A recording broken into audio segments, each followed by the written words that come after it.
demanding a change of venue. Hold on just a moment.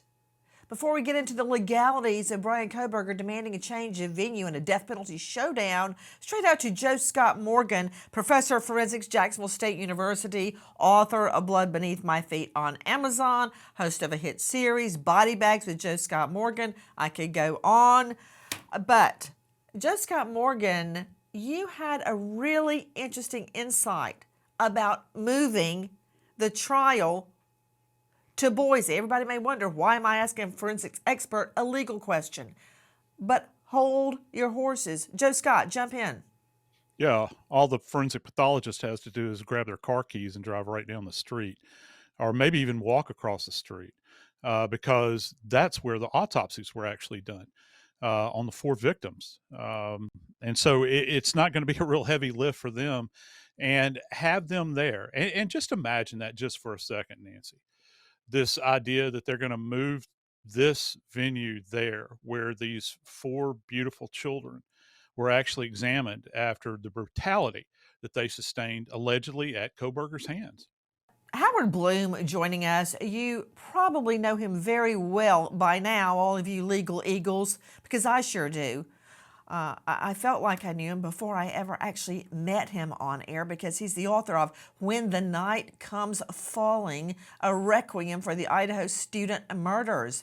You can find him at howardbloom.com. That's spelled B-L-U-M. Howard, what do you make of the change of venue motion?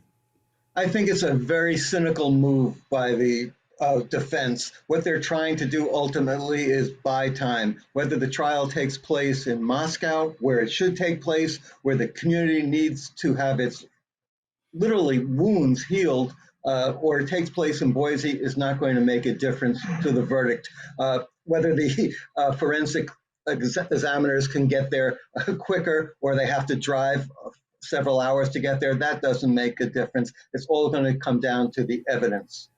Well, one thing about when you have the medical examiner sitting right across the street, there may be a certain familiarity amongst the population with that medical examiner. I know who our medical examiner is, but I want you to listen very carefully to what Kohberger's defense attorney, Ann Taylor, says one more time.